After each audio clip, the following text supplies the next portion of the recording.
ஹாய்ங்க, நான் பிரியா. இப்படி ஒரு தோசை சுட்டு சாப்பிட்டு பாருங்கள், உண்மையாலுமே செம்ம டேஸ்ட்டாக இருக்கும். இன்றைக்கி முட்டை தோசையில் முருங்கைப்பொடி போட்டு தாங்க சுட்டிருந்தேன். அதுக்கு வெங்காயம் சாப்பரில் கட் பண்ணுறதுக்காக போட்டுக்கிட்டேன். அப்புறம் கருவேப்பிலை, கொத்தமல்லி தழை, நம்ம வீட்டிலையே அரைச்ச முருங்கை பொடிங்க இது. நான் முருங்கை பொடியில் காரம் போட்டிருக்கேன், வரமிளகா போட்டிருக்கேன். அதனால் நான் பச்சை மிளகா போடலை. நீங்கள் கடையில் வாங்குற மாதிரி இருந்தால் ஒரு பச்சை மிளகா ஆட் பண்ணிக்கோங்க, அப்போ தான் டேஸ்ட்டாக இருக்கும். தேவையான அளவு உப்பு போட்டுக்கோங்க. அதுக்கப்புறம் நான் 3 முட்டை உடச்சி ஊற்றிருக்கேங்க. 3 முட்டைக்கு 3 ஸ்பூன் முருங்கை பொடி போட்டிருக்கேன். ஏதாவது ஒரு விதத்தில் முருங்கை பொடி நம்ம இன்டேக் பண்ணிகிட்டே இருக்கணுங்க. ஏன்னா ரொம்ப ஸ்ட்ரென்த்து, இரும்பு சத்து அதிகமாக இருக்குது. 30+ ஆயிடுச்சுனாலே நம்ம ஏதாவது ஒரு விதத்தில் நம்ம சேர்த்துக்கிட்டே இருக்கணும். அதுக்கப்புறம் அந்த முட்டையும் சேர்த்து நல்லா சாப்பரில் பிளெண்ட் பண்ணிக்கிட்டேங்க. அதுக்கப்புறம் என்ன பண்ணேன்னா, தோசை மாவு எடுத்து வெளியே வச்சுருந்தேன். ஒரு கரண்டி சின்ன ஊத்தாப்பமாக ஊற்றி வச்சுக்கிட்டேன். ரொம்பவுமே சின்னதாக தான் இருந்தது. ஒரே ஒரு கரண்டி ஊற்றி குட்டியாக தேய்ச்சி விட்டுட்டேங்க. இதுக்கு மேலே நல்லா ஆயில் ஊற்றிட்டு ஒரு 2 நிமிஷம் விட்டுருங்க. அடியில் கொஞ்சம் வேகட்டும்.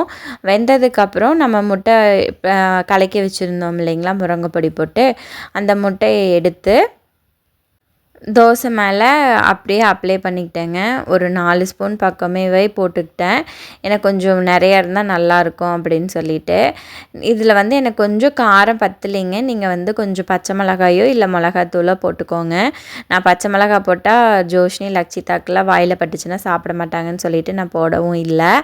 அப்புறம் இதெல்லாம் போட்டதுக்கப்புறங்க இதுக்கு மேலேயும் லைட்டாக எண்ணெய் ஊற்றிக்கோங்க. அப்போ தான் அந்த வெங்காயமெல்லாம் நல்லா வெந்து மொறுமொறுன்னு இருக்கும்போது சாப்பிட்றதுக்கு நல்லாயிருக்கும். லோ ஃப்ளேமில் தாங்க கொஞ்சம் குக் பண்ணணும். அப்போ தான் அடியிலிருந்து கொஞ்சம் வேகும். அப்புறம் திருப்பி போட்டதுக்கப்புறமும் மறுபடியும் ஒரு ஸ்பூன் எண்ணெய் ஊற்றி, நீங்கள் நெய் கூட போடலாம். நெய் போட்டால் கொஞ்சம் முட்டைக்கு நல்லா இருக்காதுங்க, திகட்டும். அதனால் நான் எண்ணெயே ஊற்றிக்கிட்டேன். அதுக்கப்புறம் லோ ஃப்ளேமில் வச்சு நல்லா வெந்ததுக்கப்புறம் திருப்பி போட்டு பார்த்திங்கன்னா நல்லா க்ரீன் கலரில் கம்மன்னு வாசத்தோடு இருக்கும்.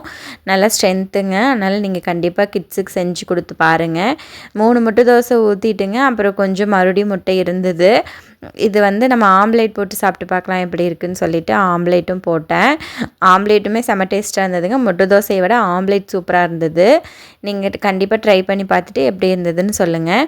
இதில் நம்ம முருங்கை பொடி தான் போடணுங்கிறது இல்லைங்க, இட்லி பொடி கூட போடலாம்.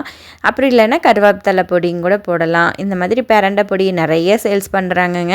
உங்களுக்கு கைவசமாக என்ன இருக்கோ அதை கூட நீங்கள் போட்டு செஞ்சு கொடுத்து பாருங்கள், சூப்பராக இருக்கும். இப்போ கிட்ஸை வேறு லீவ் விட போகிறாங்கங்க. அதனால் அவங்களுக்கு டெய்லியும் ஒவ்வொன்றா டிஃப்ரெண்ட்டாக செஞ்சு கொடுத்துட்டே இருக்கணும். அப்போ தான் நம்மளையே அவங்க டார்ச்சர் பண்ணாமல் இருப்பாங்கங்க. சரிங்க, இந்த வீடியோ உங்களுக்கு பிடிச்சிருக்குன்னு